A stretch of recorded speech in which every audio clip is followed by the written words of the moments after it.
want a picture? Because once they come out, they might fall. So like, this is the moment.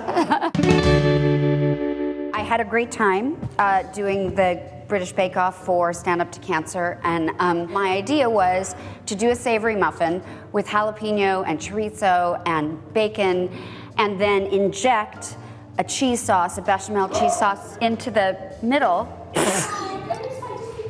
Okay. Then when you would cut it open, you would have this pocket of cheese, and so it would kind of be like a biscuits and gravy all in one thing. That was my idea. I don't think it's gonna turn out here, but maybe, we'll see. She tried one and she said that she thought they were a little dense. That wasn't really to be repeated. Though. Yeah, but it's okay. I just wanna show them with a knife in case we don't get another chance because we blow up the oven. The idea here, when they're warm and you cut them open, like that's, but ooh, I got an ooh, Justine. I got an ooh. First and last Look at ooh. the first and last ooh. Thanks for your confidence. Okay. It was meant to be like if you were rushing to work or something like that, you would grab it and it would be like eating an egg bacon sandwich. Like it's supposed to be a meal. It's not supposed to be, when you think of muffin, you think of like bran, blueberry kind of, you know, little snacky thing. It's supposed to be dense. So that said, I hope you like it. And if you don't, it's okay. So.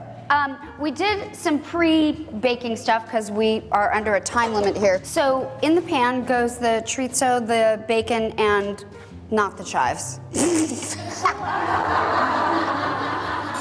are the fucking jalapenos? Oh, there they are. Okay, all right. So jalapenos, chorizo, bacon, that goes in there. And then you go ahead to start to make your bechamel cheese sauce, which we've already done. So we used, in this cheese sauce, we use a classic bechamel, and then I put in equal parts manchego and Gruyere and cheddar. This is gonna take about 15 minutes, I think, maybe 10. The next thing we would do is we would take the flour. This is a mixture of eggs and duck fat and butter, milk, and sour cream. And when this meat is finished, we're gonna put it in with the flour, in with the egg mixture, and I'm just gonna basically maybe do it a little bit with the spoon, but then I'm gonna start kind of folding it just to get what the right amount of air that I want in it. So it ends up being more like a dough than a batter, which would be a typical muffin thing. And then I just take it with a spoon or with my hands and kind of, you know, put it in. Then the cheese sauce is in a piping bag, and that goes in it. Hopefully I'll get to do this in front of you. And as you put the cheese sauce in, the dough will sort of like puff up about an inch. And then you put Parmesan cheese on the top, and then you bake it. Can I say that I think you need to get these soonish in the oven? Yes, ma'am, you can say it. Yes, chef. Okay, so I'm doing this flour mixture, and I put 2 cups of the cheese sauce in the batter. And it's also expertly measured. Justine is just like, what the F is happening? Oh my God. I think that's done. Okay.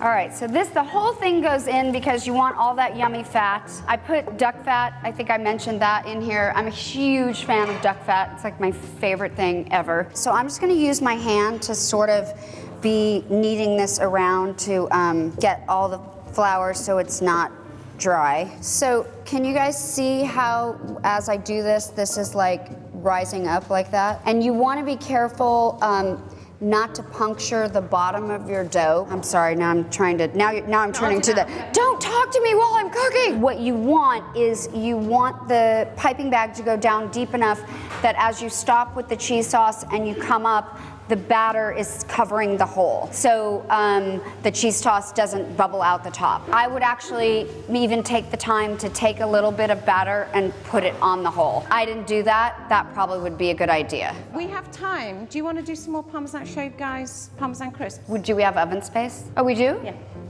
Oh, okay. Do you want to? Yeah, sure. I mean, this is the easiest thing ever, but it's like it's so easy, it's like a party trick. So this is about a tablespoon of cheese, maybe a tablespoon and a half. And then I just take the cracked pepper. When you do the pepper on the top, it's really just, it makes it more decorative. It looks like, oh, you actually did something complicated.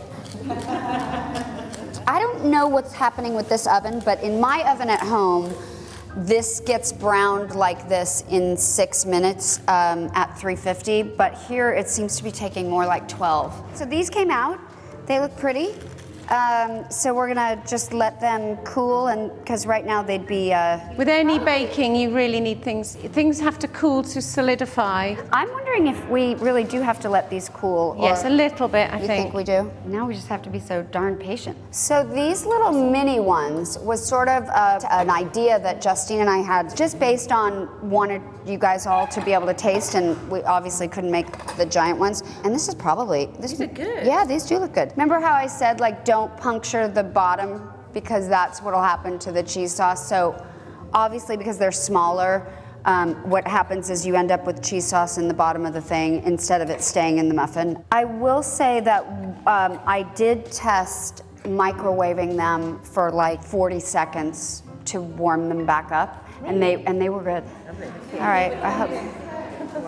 You don't have to have one, by the way, if you're afraid. Okay. And then through the years, you Yeah, that looks gorgeous. Right, yeah. Wow, okay. What do you guys think? Are they all right? They're not awful? Okay, okay. your reputation is safe. Look at, what? Oh, good, they're light. Did you hear? So thank you for coming, everybody. I hope you enjoy the muffins.